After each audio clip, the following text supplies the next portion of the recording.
code there.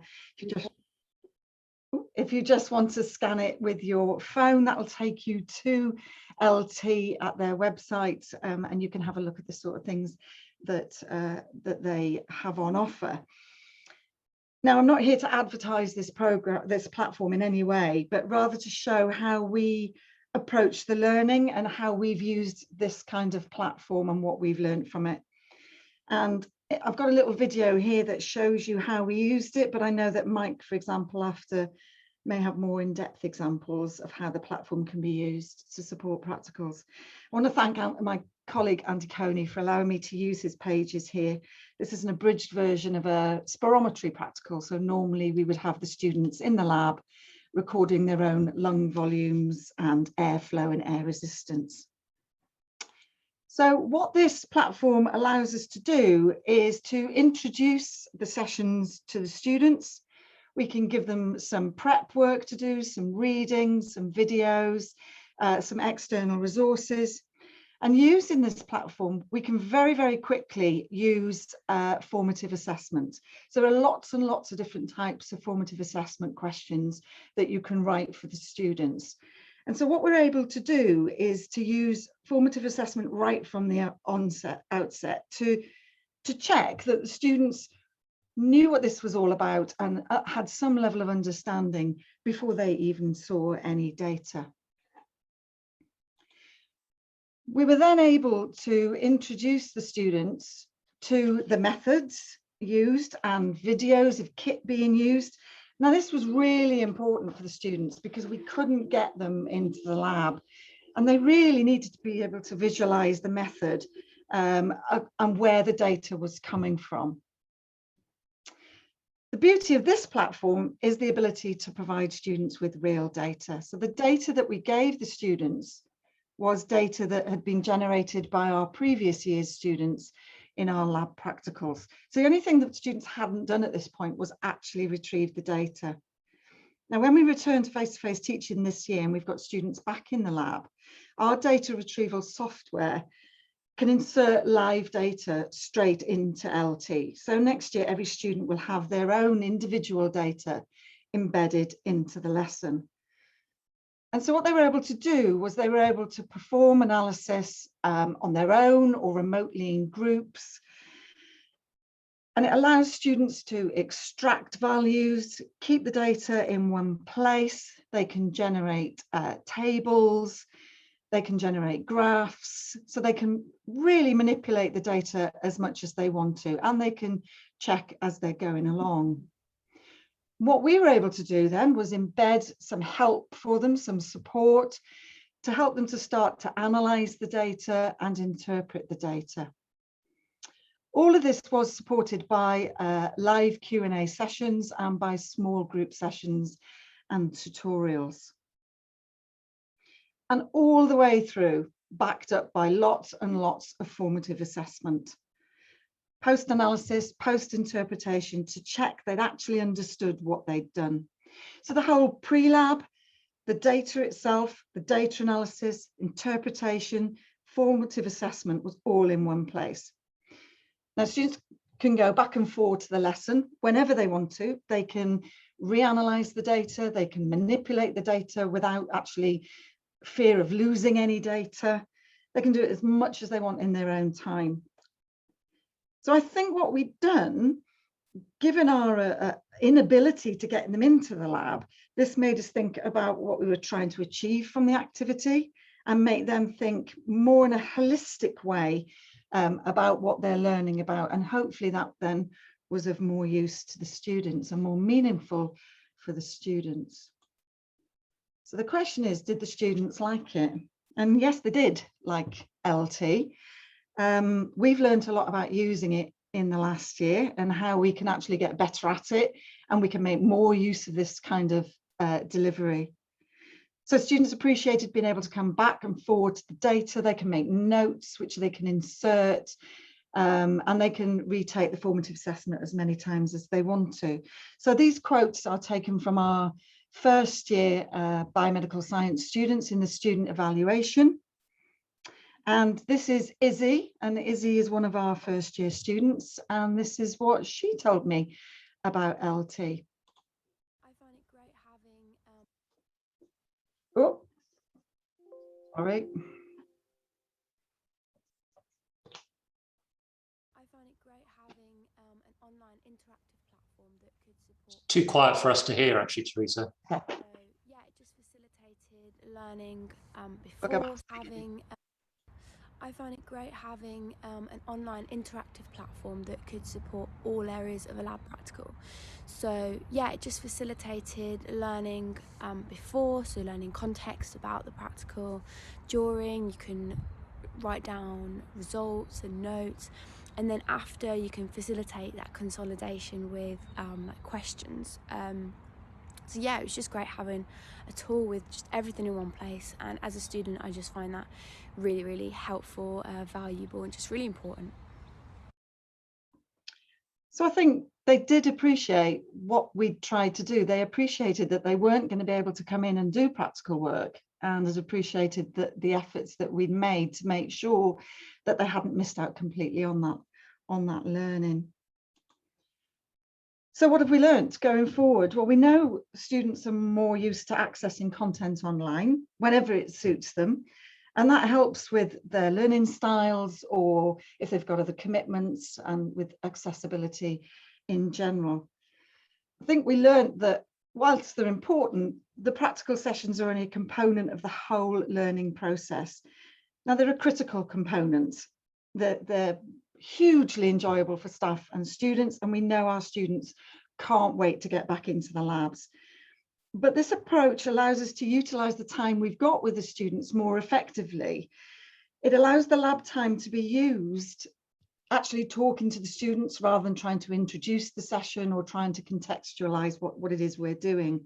And if some of the analysis and interpretation can be done after the session, it uses our lab time more effectively. And given that our numbers of students are increasing, this ability to use lab time as effectively as possible is going to be really important to us as institutions. So I think we've learned that, you know, practical sessions, if you can contextualize them for the student and package them with all-round holistic support and formative assessment, then students can certainly get the most from them. So I'm going to stop there. And I think Mike is going to jump in. Thank you very much, Teresa. Very interesting. And I think we will effectively switch over. So you probably need to end your screen share, Teresa, and then Mike will be able to pick it up. So over to you, Mike. Okay, thanks, John. Let me just make sure. Okay, so hopefully everybody can now see my screen, and I think this is a nice sort of add-on to a lot of what Teresa talked about, and I think, you know, her key emphasis of how using a sort of digital delivery platform, in this case LT that Teresa was talking about, can really enhance how we deliver practical skills.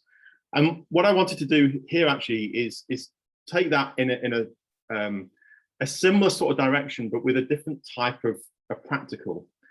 And a practical that I'll talk about today, where we're actually using computer simulations. And I'm just going to use one example of a simulation, the classic, you know, Hodgkin-Huxley simulations of an action potential that many biomedical programs do. So in Edinburgh, we run a suite of biomedical programs. We also feed into medicine as well. Again, large cohort sizes. But what I wanted to try and emphasize here is, again, taking this holistic approach of using a digital delivery platform alongside simulation tools can really enhance practical and research skill development. And so what we're doing here, from the context of using a simulation, is we'd already broken away from, you know, somebody going in, sticking some electrodes in a cell to actually do some recordings. We're already coming away from that, what students often think of as the physical practical activity. But actually what this allows to do is actually to allow students to explore more deeply. And actually, one of the things I probably want to emphasize is actually allowing students to make mistakes. You know, we learn by making mistakes. Having experiments that fail, but they don't fail that you can't go back to them and repeat them, is a really powerful way of using simulations. So, oops, let me see, why can I not go forward? What's happened to my screen? No, I'm going to do it here. Okay, so what I want to talk about, as I say, is using simulations for really experiential learning. And what I'm going to talk about as well is actually how we can do this for really complex learning at scale, but also at different sort of time points in the year. So again, I'm just going to use an example that we've exploited, is using models of action potentials. So in Edinburgh, for example, we have, it's a 4-year program. In year 2, we have a biomedical science class, 300 plus students, where the fundamental aim of the practicals in those are really developing foundational knowledge and understanding. And of course, most of that is around pre-designed experiments, getting students to think and understand the research process, how to set up experiments, thinking about experimental design, performing some experiments systematically, analyzing results and interpreting data, and being able to draw conclusions from the experiment. And what we've actually done here is actually using the same core simulation. We can move from that very large class foundational knowledge and understanding with pre-designed experiments into, for example, one of the things we do in our year 3, this is now a year 3 physiology class. Again, it's about 80 plus students, where we can actually really get students to design and analyze their own experiments, and importantly, take ownership of their data. And as Teresa nicely pointed out, this really allows us to feed into many of those different aspects of higher level learning. So actually, one of the things we do here is actually really get students to design and perform experiments to actually test their own working hypothesis based on some simple data that they do at the start, allowing them to analyze results and interpret data, draw conclusions, and importantly, going through that process of re-evaluating their hypothesis and designing new experiments to test further. So we're trying to get them into this cycle of doing real research in that cyclical way, but as part of an experimental lab. And of course, you know, that in that case, we get them to write scientific reports as part of what they're doing as well. So just again, give you another advantage here of using some simulations. This is just some screenshots from the simulation. These are, and I'll talk about the simulations in a second. So again, the beauty here is what we can do is, for example, in the year 2 class, where we're really reinforcing the fundamentals, for example, of how an exponential works, we can set up the simulation in a way that really supports that foundational knowledge. So for example, here, the students might be looking at the voltage trace in the very top trace, but at the same time, we can just give to them things that you would normally calculate offline of the conductance to sodium and potassium. Okay, and that really helps them explore what's going on. Whereas, for example, in the year 3 class, actually what we're doing, we're using the same core simulation, but now we're introducing, for example, mutations in particular ion channels. And we can put this in either randomly to the students, so they don't know what to expect, or we can actually sort of guide them in there. And so now what the students are really doing is actually they're taking ownership of the experiments themselves and designing their own experiments to test a hypothesis that they've generated from some original data. So we can really use the simulations to adapt to the different levels of learning. What this has also allowed us to do is actually transition from what I would call a very traditional instructor-led practical to really a student-led virtual lab activity. So several years ago, before we really put this wrapper around the simulation that I'll talk about in a second, what I would call is we have, you know, a typical computer laboratory-based activity for simulation. So we had students coming into simulations on a fixed PC, for example, in a fixed size computer lab. Students were assigned a single fixed time to do the practical. They had 3 hours to do the practical. So very much, how we still run a lot of lab-based practicals. This was a lab-based practical. We had multiple instructors per session to provide support and feedback, but because of class sizes, for example, our second year class, we had multiple repeats of that, 8 times in a month for instructors, which isn't the most rewarding, part of running a practical. But of course, it's a way of engaging with the students. I think what we've transitioned to for this type of activity is what I would call a more personalized learning experience for students. So actually what we did is we took our simulations. We've now created in-house web and cloud-based simulations, which are fully customizable to the laboratory environment that we want to do with the students. And we've embedded that within this digital platform. We're happening to use the same platform, LT. But importantly, the students can now undertake labs anytime, anywhere, and at their own pace. They can come back to it.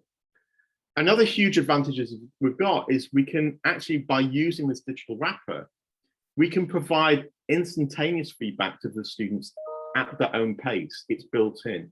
And actually, as I'll indicate at the end, one of the things this is sort of removed is the very common, what I just call the frequently asked questions, from a student when you're in a single lab classroom of, how do I do X?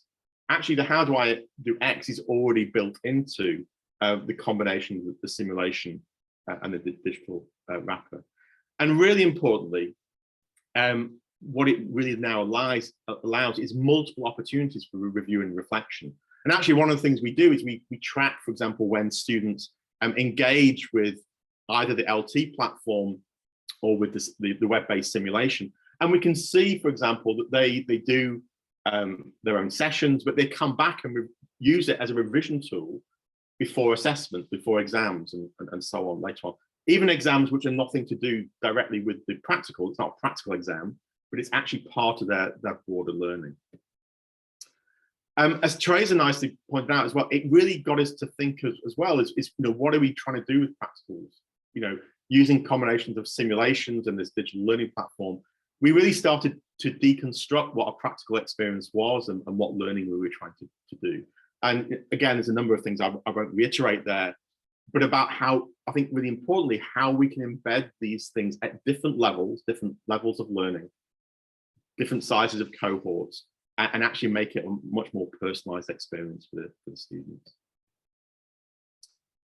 So one of the things, again, Teresa really nicely outlined is having a tool like the LT platform is really how we can use that virtual lab platform as a wrapper to really enhance student engagement, feedback, reflection, and review. So here, what I've got is, in the center, this is the lab-based activity. In this case, it's our simulation, but again, it could be a lab-based practical, as Teresa talked about. And what we've done with the virtual platform is really embedded in a whole range of different things. So it embeds a broader range of backgrounds. So the students actually really do come prepared into the practical. So they've got videos, they've got further reading that's already embedded within it. Some of the things that we ask our students to do is, for example, to do statistical analysis. And in some cases, it's their first real way of generating their own data and doing their own statistical analysis. And so again, we can embed some how-to guides into the virtual platform as some hints and tips of the directions they can go.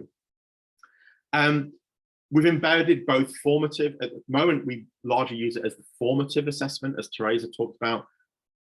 Great ways of using instant feedback from those assessments to make sure that the students are understanding as they're going along. And again, they can come back to those. Using that virtual platform as well really helps us to develop that student-led inquiry. They can ask their own questions. So the combination of the simulation and the digital platform allows students to make mistakes, to ask their own questions, and if they wish to, is to go beyond what the practical originally set out to do. And again, what we try and do is we give them some hints and tips of directions they might want to go in. Again, the platform really is excellent, providing, as I say, that instantaneous feedback, but also the ability of the students to reflect back. It's always there. They can go back 6 months later and reflect back on questions that they raised. So for example, if they were formulating a hypothesis, they can go back and actually really understand again, well, why did I come to that hypothesis? Or why did I come to that conclusion? Again, it allows us to link out to further in-depth study, whether that be videos, further reading, additional information. And again, we've really seen the students using it as a revision tool. They're using it at other times of the year. We've even seen actually students who've, for example, moved from second year to third year. So these practicals in a way are linked, right? There's the foundational to then the real experimental questions. And we see students going back, as a recap, to make sure they really understand the fundamentals before they do the more rigorous analysis in the third year class, as an example. So I haven't got a video to show you, but these are just a flavor of some of the pages that we use. And so, one of the nice things is you can give a very simple introduction to the practical. Again, we advise them to reflect back on what they've done in previous years, as well as the lectures they've done. We can link out, for example, to more detailed information. We can get them to actually put in their own responses, get instantaneous feedback. We can actually get them to sort of check their understanding from a whole array of different question styles and formats. And again, we can get them to really start to think about their working hypotheses and so on. And again, give them some sort of guidance and feedback, but that's there once they've tried putting something in there, and actually sort of giving them some further guidance of how they can further develop their ideas. So one thing I really want to emphasize with this is we really, and I think as Teresa said, is that very often students think of the practical in isolation. So again, what we try to build is ensuring that this was just part of the whole process. So for example, in both the year 2 and year 3, we have lecture blocks that feed into the practicals. As I say, the practicals run, actually they're available all the time, but we basically open them. Students do have an allocated session, so there is a time that they can go and do it, but it's open all the time. They can go back to it when we want. In year 2, for example, we give a little pre-quiz before they even start the practical. And actually the way that we partly assess it is a lab quiz at the end. And then actually we do have a feedback session, a live feedback session, actually in a classroom later on. Again, we do the same similar sort of thing with the Physiology 3 class, except in this case, their output is a lab report. But we embed this around things like discussion boards that run all the way through. And what we're seeing is this constant reflection of the students feeding back. So what did we learn from the simulations and digital delivery as a wrapper? So students, the feedback has been really good. They get a much better sense of integration with the lectures, the labs, workshops, and feedback. They really do get a sense with using the simulations of an experience of an interactive lab practical. They really enjoy that ability to perform experiments in their own time. And importantly, with autonomy over their own data collection. They have ownership of it. They take more care of it. They think about how they're going to analyze their data because it's theirs. They really enjoy the chance to rewind and review material and retain this active learning component. The ability with the digital wrapper of having mixtures of videos, live sessions, and using LT, having that holistic approach, again, is what really engaged them. And actually what we've seen is a much deeper learning and actually an improved performance of the students. And actually, we've seen that in the questions that are coming in now in the discussion board. The discussion board used to be, how do I do X? Or can you explain Y? The questions now are, I did this, I think this is what it means. Do you think I'm on the right tracks, right? So actually their learning is much deeper. From our point of view, as educators, learning outcomes, largely not exclusively, can be reframed in a digital context. We can do this at scale, at 300 plus to 880 plus. We can do it at individual levels as well. And it doesn't really depend on the amount of resources. And importantly, we can do much more complex experiments with them to actually test real hypotheses. There's flexibility in the models, in the treatments we can apply, the experimental design. By using the digital wrapper, we can include this real-time feedback and support that they really, really do support. And it really has emphasized this focus on deeper learning, not simply addressing frequently asked questions, which was very often what was happening in a classroom setting. And importantly, what it does, it meets the needs of a broad level of students and stages of learning, complementing lab-based practical. So this is not a panacea for everything, but it really does add in support to what we can do in labs. So we've had very positive feedback both from students and staff. Right now, we've over the last 2 years, we've done this across 8 courses, more than 600 students engaged in total. That's total number of students. I mean, each class is 300 plus. Simulations and digital platform together provide an effective practical experience outside of the traditional lab space. I think we have seen this shift from instructor-led to student-led practical, and that's been really, really beneficial. A word of caution: students stepping into the virtual lab for the first time need reassurance and guidance. So again, what you build around that wrapper is really, we saw a big change once we had the LT platform that we could use with a simulation, much more than doing a lecture on how to run the practical or something. That doesn't work. Having the wrapper really helped. Of course, what's important, and this is the one thing that students do miss, is the social components of practical. And at the moment, the way these practicals are designed is that the students largely do it on their own. But again, what we're seeing is that students are starting to do and work together, and that's something that we need to build on. And one of the things we've done with that is actually at the end of the whole portfolio, we get the students back into the classroom together to discuss more broadly.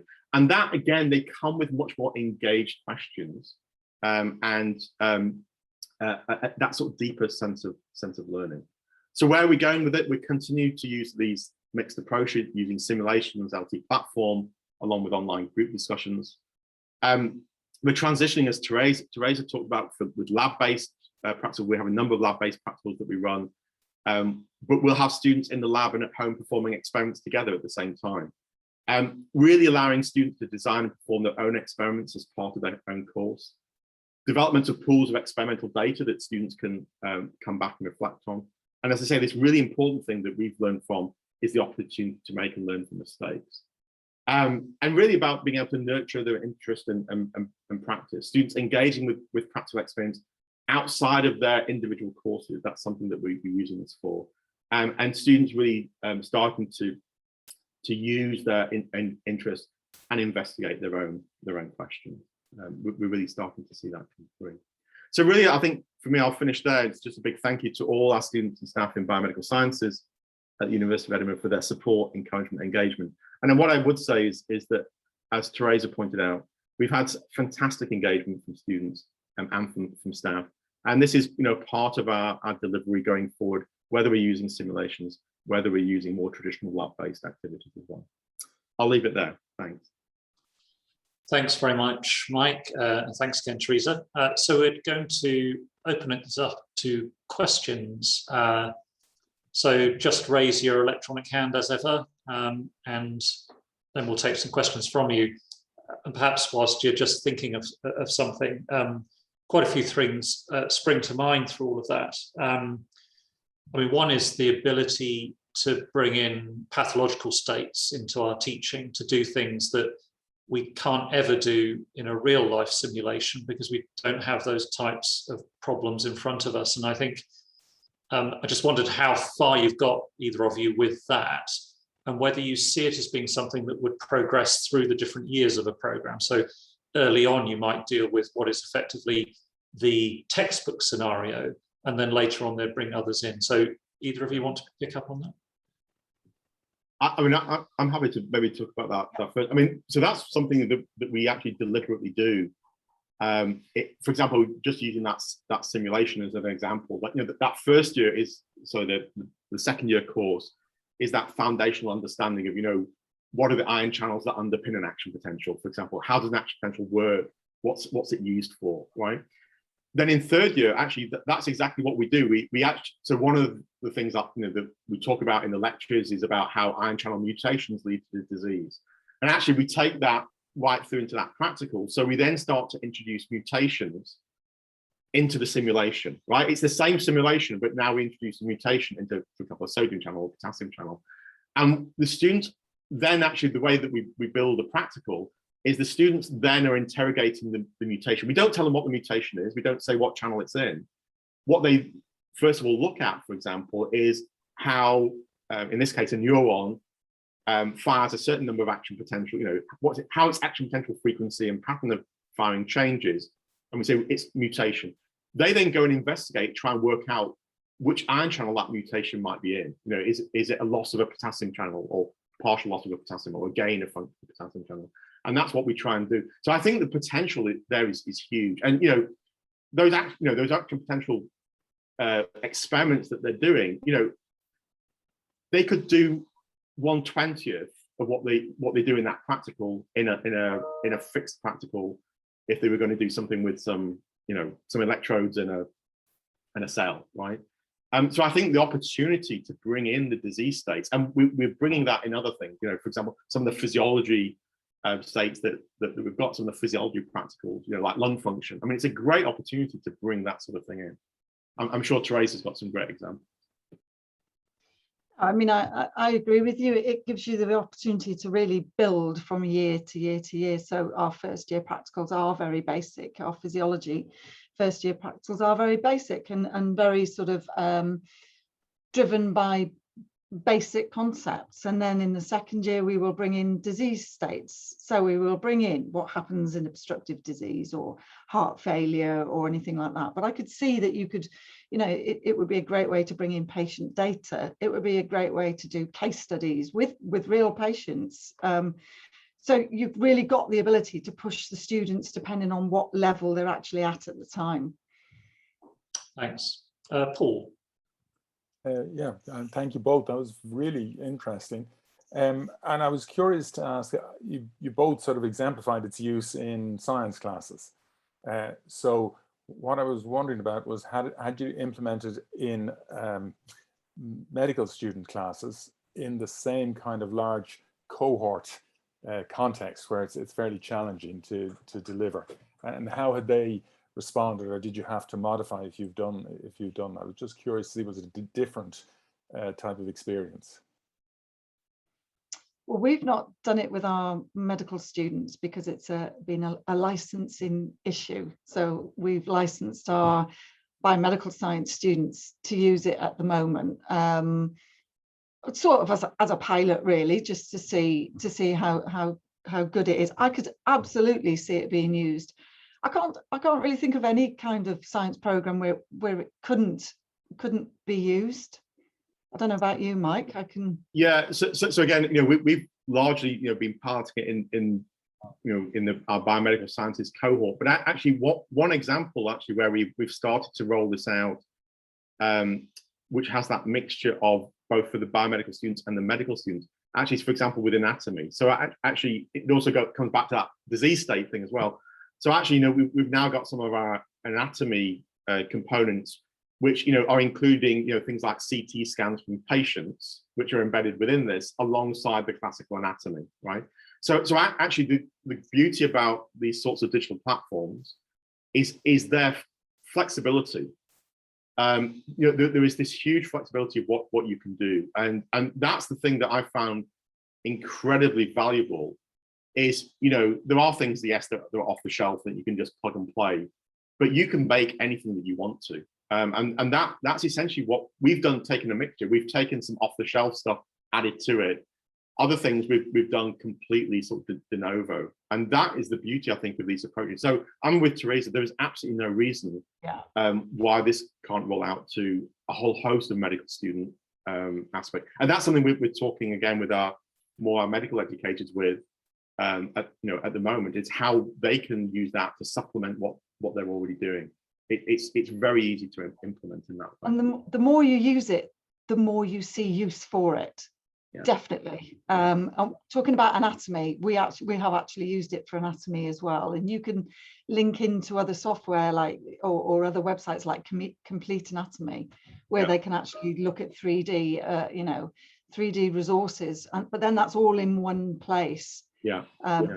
So So we've also used it for anatomy, yeah. I mean, just as another example, for example, with the LT platform, they don't really have much of things around sort of microbiology, for example, and infection, or certainly around microbiology, right? And so, but actually, we've just used the platform, and actually, one of our big sort of microbiology second-year courses has things that we've just built in, and that, you know, people have built it de novo, because it's just so flexible to use and so easy to use in those sorts of ways. You know, it really complements what we can do with the other platforms that we have. Good. So that triggers a thought in my head. So one of the purposes of U21 is to have a proper established network of universities that actually work together. And I just wonder whether it's something we could keep in mind for the future, as to whether, should a number of universities decide to adopt the same platform, and of course there's a question mark there as about whether everybody could, you know, would there be the appetite to look at developing resources collectively? Would be quite an interesting thing to think of. We don't need to decide that now, but perhaps something, sort of thing we would discuss, no doubt, over dinner if we were all together in the same room. Yeah. So if there aren't any other questions, I'm just going to ask one more. You mentioned formative assessment along the way, so real formative assessment for learning. I wonder how much you're planning on tying in the summative assessment into the platform, so that they're familiar with the platform that they're sitting in, and really it is just an extension of that formative assessment, or whether you're going to keep it outside of them. I mean, I'm happy to tell you what we've been doing on that. I mean, it is not designed as a summative assessment platform. That said, I have used it for summative assessment, for in-module assessment, because it allows me to sort of ask the kind of questions that I'd like to be asking the students. So I have used it for data interpretation, you know, an in-course assessment, which is based on data interpretation, so that actually asks them under exam conditions to take a piece of data, to extract certain things from it, to make some inferences from it. So I have used it for summative. And it's been quite, you know, it's been great. You are, you know, there are question types where you can get them to actually write sort of mini short answer questions.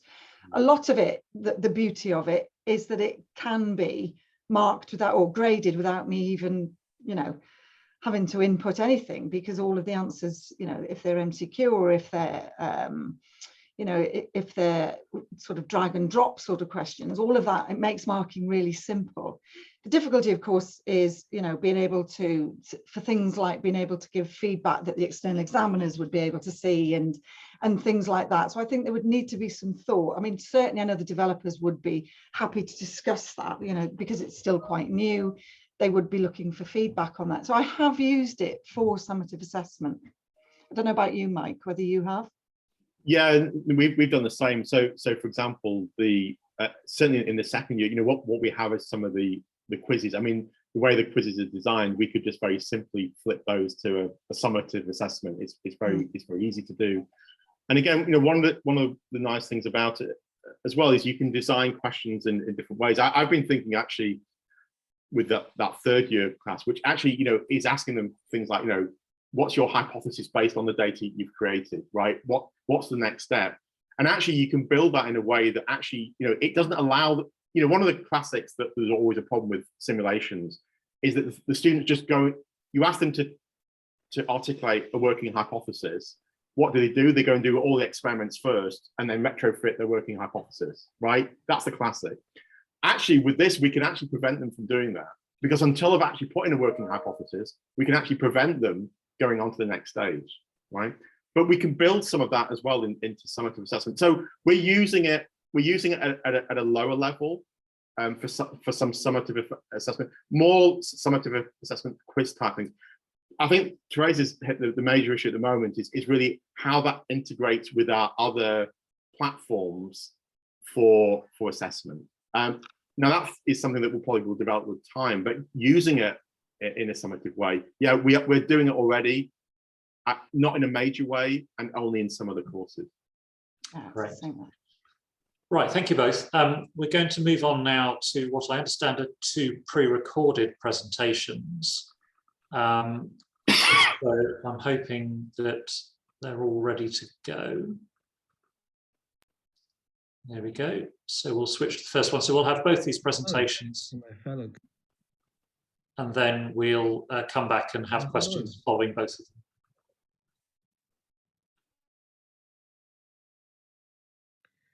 Well, hello to my fellow colleague and peers at the U21 Health Sciences Group. Thank you for giving me the opportunity to present today. I'm Ji-Chong Ling from the School of Biotechnology and Biomolecular Sciences, UNSW, at Sydney, Australia. So given the topic is teaching laboratory classes post-COVID, I believe it is appropriate for me to share my teaching practices where we create interactive virtual laboratory lessons using immersive technology. I would like to begin my presentation by highlighting a few challenges that we all face. So pretty much students are unable to attend laboratory classes in a similar fashion as pre-COVID setting. So these include reduced capacity, and also we have to make sure that we maintain social distancing based on the guideline provided by the health authority. So this is very much influence and impact on our current teaching strategy in a way that, say, for example, if we normally have a group of 4 working together as a project group, can we still do that? We pretty much cannot. If we can't do that, so that means that we have to reduce it to a group of 2, or potentially we have to look at individual work. So how does that mean in terms of the learning experience to the students? And another challenge that I also want to point out here is the online learning experience. Well, I sort of write down as an international students, but really this is for all. But what's more impact created for international students is the fact that they are present virtually in a different time zone. So do we still expect the same students' engagement and sense of community when they are potentially attending our classes, our live interactive classes at 1 a.m. in the morning, or even during some odd time? So how do we see this through? So the first example of immersive technology lessons that I want to share here is a 360 scan of the laboratory environment that we kind of bring the students to our virtual laboratory environment when they are in fact cannot come to the classes in person. So essentially we are creating a Google map of the laboratory with learning resources. Now, here is the QR code where you can check it out at your own at the time of leisure, where you can see that how we sort of set up the environment for our microbiology and molecular biology classes. We believe that the picture says 1,000 words, where it will create that new learning environment and a bit more than what we can introduce to the students by simply sharing a Word document or a laboratory manual for them and telling them to imagine, we will be doing these experiments, you'll be adding this much chemical into this sort of setting. So the 360 scan laboratory environments really is containing the actual setup of the classes. And when we go through the classes with the students, we basically point to the setup in the picture. And that could actually increase the familiarity of the students to the laboratory environment. Now, if this is a fully online laboratory experience, well, at least students get to see them, they get the visual cue. Now, if this is a post-COVID time, what it means is that we will be able to introduce this environment to the students in a flipped classroom, meaning that we will be able to share that environment with them. And when they come in, they will be able to know what they kind of need to do, provided that they are familiar with the resources. Now that actually decreased the introduction time that we need to go through with the students. That in turn means that we will be able to increase the actual experimentation time and the learning time that we are able to do with our students itself. Well, all in all, the virtual environment still have to be an interactive process. So how do we then improve the students' engagement using these kind of resources that we have created? So basically in the 360 scan, we can actually integrate learning resources, as you can see in the picture here. So on the left, you can see that we actually introducing that safety lessons at the beginning of the class. So basically, what it means is that we're trying to introduce the different component of biological waste with the students, showing them what they are and telling them how they will be able to process them throughout the class. Now, on the right-hand side, you can see that that's pretty much a practice that we have to go through with all the students right before they leave the classroom. So the resources are not limited to a text-based resources picture, but also you can integrate and embed sort of video resources to go with it. So meaning that we are able to introduce a variety of the learning resources that to help with the learning experience itself. Now, to further enhance that value of students' engagement, we actually introduce and preset that 360 scan environment with some sort of with a little bit of the learning activity. So in this example that I'm showing here, basically you're looking at the laboratory technicians dress up in our preset learning environment, and what they do is that they dress up purposely. So some of them purposely dress up wrongly, and then the learning activity is basically for the students to identify the safe working procedure and what they need to do when they are working safely in the laboratory environment. Since we're able to provide the 360 scan as a new resources and the learning to introduce a new learning environment with the students, and then we are able to integrate the learning activity to enhance that value of students' interactivity, students' engagement. Now, where do we go next? I believe that, well, personally, I'm an advocate for assessment for learning, assessment as a learning strategy, as a pedagogy. So what we would likely do in this kind of a virtual lessons is we're going to integrate the learning activity as part of the assessment structure. So one of our target is to further incorporate a H5P based learning activity in the immersive learning lessons. And the reason why we go for the H5P is because of the variety, the different types of the learning activity that we can introduce into these lessons. And what's more is to then basically improve the administrative management process by directly integrating directly transferring the students' learning activity into the Moodle learning management system itself. So we believe that this is a new type of, this is an effective type of learning activity that can essentially translate students' interactions to a true learning activity. Now that's pretty much the Google map that we have created. What more that we have done to supplement this kind of strategy? So at the same time, our technical team within the schools has actually created a database library of laboratory technique video. As you can see, the hand wash video that we can create, that we can integrate into it, we can easily integrate any sort of internet online resources. But to create that targeted learning experience, our tech team, our lovely tech teams has actually created the technique video that directly addressing the learning experience that our students would need in our classroom. Finally, this is the last piece of information that the last piece of strategy that I want to share with our peers here.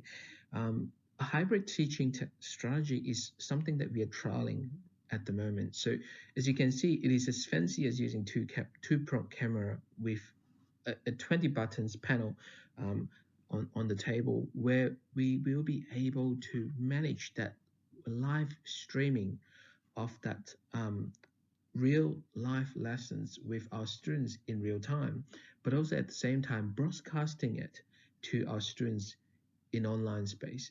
So that is something that we are trialing right now to make use of all this technology and all the resources that we can get to help improve our students' learning experience. Now, thank you for listening. And thank you for the opportunity for me to share my practice. If you have any questions, please feel free to raise it. And also, if you have any query regarding the technology that we are using, you can see my email address there. So feel free to pop me any questions. And thank you very much. Thank you very much. We will take some questions following the next presentation. So we'll just move on to the second one, and then we'll come back to both of the talks.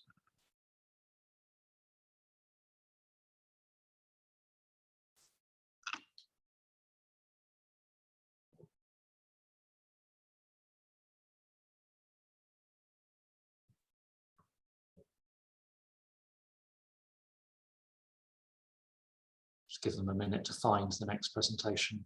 Always takes a little while, I think. There we go.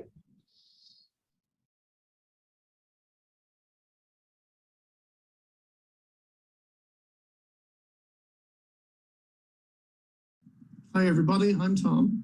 And I'm Mark. And this is our story of how we address the challenges associated with practical teaching over the last year.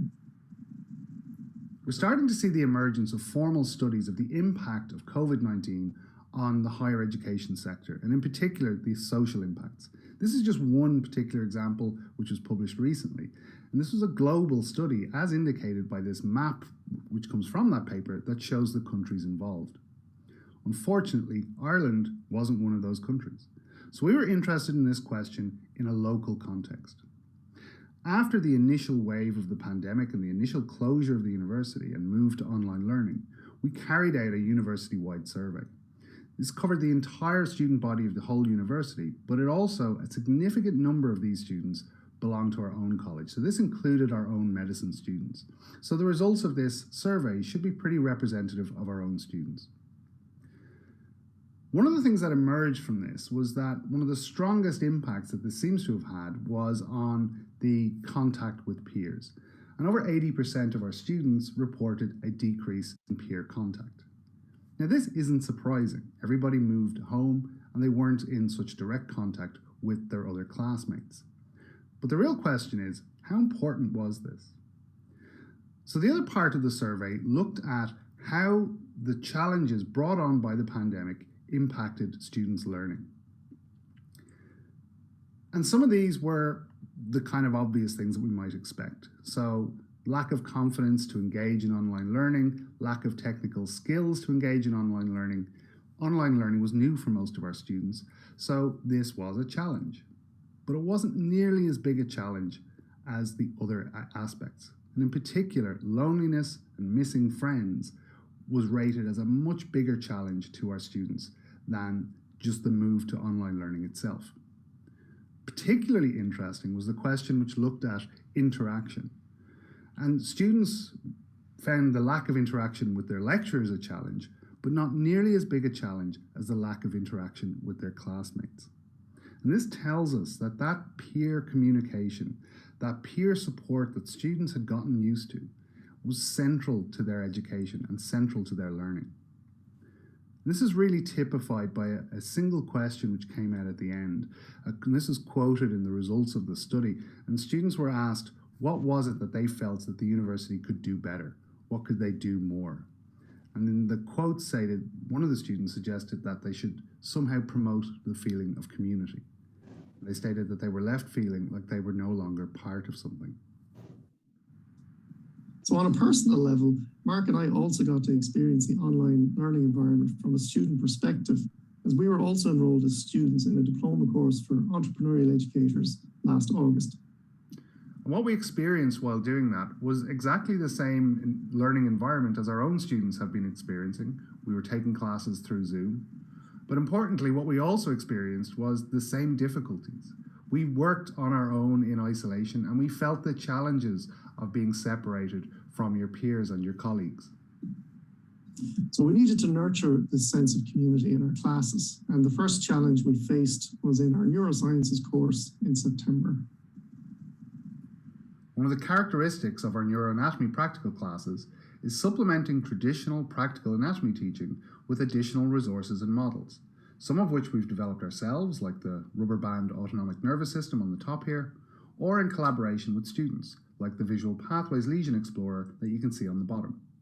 And some of these are very simple, maybe a bit odd looking, and yes, at times our sessions end up looking a bit more like a craft room than an anatomy lab, but it's how we use them that makes them effective. So let's show you a specific example. The goal of this activity is to learn about the anatomy of the cerebral cortex and how different regions may have different functions and the consequence of damage to those regions. So here we've used 3D printing to make a half skull, which is placed over a matching half brain. The whole task is loosely inspired by the famous case of Phineas Gage. Now, working as a group, the students will push a rod through the skull and damage the underlying gelatin brain underneath. They then have to examine the brain and, again, working as a group, identify which regions are damaged and how this theoretical patient might have been affected. In the lab, these tasks are relaxed, interactive, chatty, and noisy even at times. But how to best recreate that when we had to use Zoom for our teaching? If we stick with this example, it was relatively easy to reproduce the task itself. We used Google Jamboards as an interactive workspace for students working in breakout room groups. Each group picked a brain region for a lesion and then drew it onto the Jamboard. And that was then passed on to the next group. And they had to solve this as a puzzle. They had to work out collectively and collaboratively what the region was and how the patient would be affected. And this is an example of one of these which has been solved. But when we did this, we noticed something interesting happening. In this case, the group was challenged with 2 lesions by their peers. And they figured out one pretty easy, it was fairly straightforward, but the other one was trickier. And this is the answer that they gave. And these kind of funny, silly answers popped up regularly. But this is a good thing. This tells us that what we'd managed to grow was a space where students felt comfortable and relaxed with their peers to have some fun with their learning. It was arguably an even greater challenge to create online activities to replace the physical act of anatomical dissection in the laboratory. Dissection is integral to learning anatomy in the medicine program. Its unique benefits include a greater understanding of human body structure, relationships, body texture, anatomic variation, and pathology, as well as respectfulness and compassion, all experienced and shared through active peer collaboration. However, it's been largely replaced during the pandemic, including in our school, by online resources, videos, plastic models. But this is a wholly unsatisfactory method, both from a student and a teacher's perspective. In order to provide more meaningful opportunities in anatomical dissection for our medicine students, we needed to improvise and adapt. So one evening, we suggested to the class by email that we could offer a guided dissection practical on Zoom using animal hearts. At this point in the pandemic, all of our students, both national and international, were trying to study medicine remotely, and they were all on board with the idea. In order to live stream the session, we set up a practical recording hub in Tom's office with a couple of cameras, and we did a quick feasibility test before scheduling a practical date with the students. We suggested that everyone would source their own heart locally from a butcher and freeze this heart until required for the practical. Tom was to broadcast his dissection from the office, and we had instructed students to follow his lead and try to reproduce the heart dissection in real time. The students' view on Zoom included a large field view of Tom's dissection, diagrams where relevant, and a webcam capture of Tom for interaction and conversation. Mark was also co-facilitating in the background to field questions and address technical glitches. Over the course of the 2-hour session, students were able to view and follow along with Tom's dissection in real time. This particular course related to anatomy of the thorax, and we focused this pilot dissection on animal hearts, given their similarity in size and structure to human hearts. During the live stream, we examined external anatomy and followed with a dissection of some of the blood supply, as well as a look at the chambers and their features, and a discussion on the course of blood flow through the heart. The most exciting aspect of the dissection was that we had our students engaging from all corners of the globe, despite their isolation, and with our previous barriers to this type of activity seemingly shattered.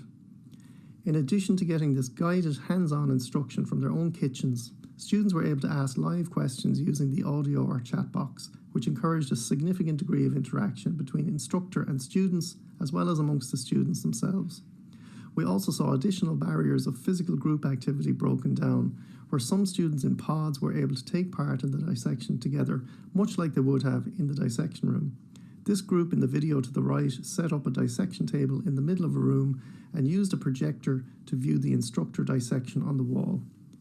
There was a real sense from this particular session that we had reclaimed some of the interpersonal interaction that had been lost from the programme, and for those 2 hours, it felt like we were all back in the dissection room. Indeed, it turned out to be a highlight of the year for many of our students. So it looks like we might have been successful in what we set out to do, but really we should leave the last word on this to our students themselves. Here's an anonymous quotation from an international student who sent us an email at the end of the academic year, a student who had completed these practical sessions. And the international group of students is probably the one that you would expect to be most impacted by the online learning environment. So as we move back to face-to-face teaching, back into our classrooms and our laboratories, we need to remember what it is that we've actually learned in the last year. And in particular, we shouldn't take this sense of community, which is so crucial for student learning, for granted.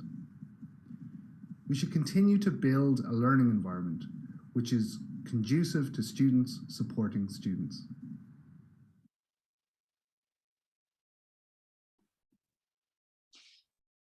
Thank you very much. Fascinating. So thank you to both presenters, a double act in one case. I think you're all on the call as well, which is very helpful. So could I ask people to again raise their hands electronically if they wish to ask any questions? And whilst they're just having a think about that, I think the big question for me now, and this goes for your presentations as well as the previous ones, is how much of this are we really going to keep going forwards? So I can see, for example, that some of the prior lab training is incredibly useful. So get them familiar to safety aspects, ways of operating equipment before they come in, ways of analysing data. I was just thinking from an anatomy perspective, how much would we really do that? Where's the blend going to be? It's a bit of an open question, I'm afraid. But I don't know whether any of the three of you wish to comment on any of that. Just unmute yourselves and go ahead. Yeah, I'll jump in. That's okay. Can you hear me, everybody? Yeah, we can hear you. Yeah, so I guess in terms of delivering anatomy content online going forward, I mean, really from our perspective, we were just trying to get hands-on dissection for our students last year. Obviously, you're going to be very limited with what you can dissect in terms of, you know, other mammalian derivatives of the tissues or organs that we were using. But from our perspective, I suppose what we see is that there's not really barriers to a lot of online practical delivery if you can deliver a session on dissecting an animal heart. We don't see a massive space for this in terms of anatomical dissection, but we can see it spreading out into other areas in terms of remote delivery and open university courses where you can introduce more online practical delivery where necessary. I don't know if Mark wants to add to that. I guess the only thing I would add, kind of going back to the original question about, you know, what is it that we take forward? From our perspective, I think, you know, in the last year, obviously, we've learned how to do things that we had to do, right? So we've learned how to do things online because we had to do it online. But I think it's important to work out, to think about what we learned in the process, what we learned about what's important. And, you know, from our perspective, it was kind of identifying that element of kind of peer support of learning, and how crucially important that seems to have been, which we were aware of before, but maybe not as acutely aware as we are now. And now, you know, sort of that, I think, is something that we can build on in face-to-face teaching, you know, so that should be a focus in kind of thinking about how we return to you know, revisiting our practical sessions. Key, Yeah, yeah, I'll add to, I guess I'll add to Mark, what Mark has just said. So basically, it is true that I guess the online teaching will stay for a long time, well, one way or another. So for science teaching, we will be replacing part of it with online delivery, unfortunately. But then really, what's to stay means that, what's to stay in terms of online resources that we have created means that we can then teach our practical delivery in a slightly different way. Can we teach it in a more compact fashion? Can we teach it in a more practical fashion, in a way that, you know, satisfying students' requirement for that kind of learning, and then bringing them the real experience when they go into honors year or even PhD study, that kind of more focus based training, instead of a traditional path of practical learning. You come in, do this prescribed recipe kind of practical classes, but then comes in, do something that's more relevant, probably like what Mike have already done with simulated experiments. That students actually adapted, students actually do something that, well, make some mistakes and learn from it, which is really what we're trying to target as well. Yeah, no, it's interesting. And I think you're all right that what we have to identify is where there's added value now. So what can we now do that we didn't do before that really adds value to that student experience? And it'll take a few years, there's no doubt about it. I also happen to know that vice chancellors around the world are rubbing their hands together in the thought that they won't have to provide so much high-tech, incredibly expensive lab type of space in the future. So I think it's really important that we don't let them go too far down that direction too quickly. Point out that we do need to get our students back together in a physical space, but actually we can do different things now. We can make it a much better experience, and that prior learning, I think, is what's going to get us there. There's no other hands up, but I want to ask the group another question. So one thing that was mentioned here is hybrid teaching. So where you've actually got some of the students in the room, some of the students online. And for many of us, I know this is valuable just even in a lecture space or a seminar space where, you know, you might have some transnational education going on where you have a campus halfway across the world. And it just makes everything a lot more effective, but I think also a much richer experience for many of the students. So as a quick sort of hands up, how many people are using hybrid teaching in their university already? And has anybody got any real innovative thoughts about how we're going to use that going forwards? You can put your thumbs up, I think, if you are using it. We got a thumbs up, we've got some reactions. I know we're using it. Probably takes everybody too long to get the thumbs up. Well, quite a few. Yeah, it's interesting. So has anybody really thought about how much they want to keep this, going back to that question? Because I could see that it was really helpful when we could only get very small numbers of students into the lab. Anyone got any real thoughts about the advantage of keeping it on going forwards? Just unmute if you want to say anything, I think is the easiest way. Paul. John, yeah. It's interesting, and there's two things. And your first comment about you know, chancellors and people at the top rubbing their hands gleefully at the thought that how cheaply this could be implemented and how this could further expand student recruitment. That's a concern that's certainly been raised here, because, and I'd be interested in other people's view on that. I suppose I'm speaking from the physiology point of view, simply because that's the most direct experience I have, that even though some things work really well, if we lost getting people together in groups to socialize in the way that Mark said and Mark and Tom are emphasizing, that would be, we think on balance, a very big loss. And that there may be an element of the students who are the best and the brightest and the most engaged will do very well on this, but the students who aren't as highly motivated and maybe find it hard to become engaged, if you remove the social interaction, the real social interaction from their peers, might not tend to attend so well. It's easier to long finger it, particularly, for instance, the facility that I can do this later. So I don't know if other people have have thoughts on that. Whereas, sorry, just to clarify, whereas if you've got sessions which are taught at a particular timetable time, then obviously the students have to come to those. Yeah, I'm sure there's no vice chancellor who thinks we're going to get rid of all of our skills space. But for me, it's a matter about defining perhaps the new balance. So let's say that you had, over the course of a semester, that they had 5 whole days of lab type sessions, whether it's anatomy or clinical skills or wet labs. Would that now become only 50% of that level because you'll have done so much sort of pre and post learning in a virtual world?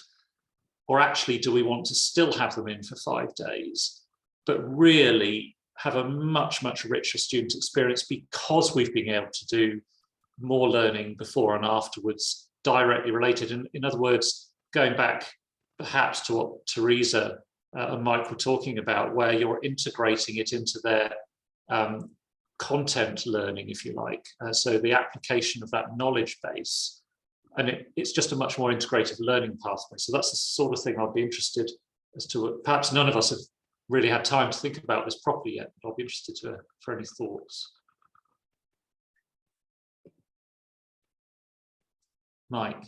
Yeah, so I think on that point, I mean, one of the opportunities, and I think it is about this thinking about how it integrates, right? And so, I have to say that, our approach is, and even the approach that I've taken with some of the stuff that we've done with Celine, right, with LT, is that so far over the last 2 years has been very much around, how do we integrate this sort of practical experience with that content in a particular course, right? I think the real opportunity, and I think Teresa and several others actually touched on this, is how you build that so that it builds actually across courses and also across years. And that's, for example, one of the things that I found with the simulation thing, that by having something that they do in the second year that builds and allows them to then develop into third year, it's that sort of thing where I think these tools are going to make a huge advantage. Because actually, I think a lot of this is about the ability of students to go back and reflect. I have to say, I'm still struggling myself, although we're thinking about it more in the context of, when students can't physically be there, if they're ill or something, they could engage with a practical with another group of students. But I am still sort of, trying to work out in my own head, when would you really, in a lab-based situation, somebody at a physical lab bench, really want students, remote as well as at the lab bench. I mean, that to me is about a capacity issue. Now, there's a difference, I think, for some other things, which, for example, like the simulations, actually might be a great way to do that, because actually, a student can actually run the simulation on their own device while having that conversation in the group. And that's something that we want to try and build. So I think you're right, John. I think it's about finding where hybrid really works. And I think into that is how we link between different elements of courses. So one of the things, some of the things that we're trying to think about now is, you imagine you've done something which is, I don't know, it could be, well, for example, the nice thing that Mark and Tom were showing, right? The anatomy of the heart, right? The anatomy of the heart, how you then link that to a session, which is actually about function, right? And how that might then link to somebody actually measuring a blood pressure, right? Or whatever it happens to be. So I think it's about that ability to integrate those things together, where these sorts of digital engagements could really give us added value, which at the moment comes back to Teresa's point, is that students often see these activities in almost pure isolation. They do. Always a struggle for all of us, isn't it? Get them to see how everything is joined up. Yeah. Look, some fascinating thoughts. We've only got a couple of minutes left of the session. I just really wanted to maybe give you my view of where we could perhaps go in the future as a group. This has been an incredibly fascinating discussion, and one that I would love to carry on with many people and get even more people involved, and we'll have to think about how we might do that.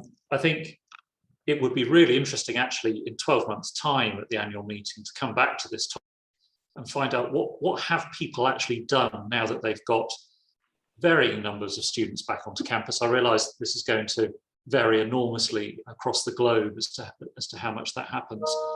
I think there is a project here that we could do as a U21 Health Sciences group around developing resources if we had a common platform that we all use, realizing that that's a challenge in itself and we mustn't exclude anybody.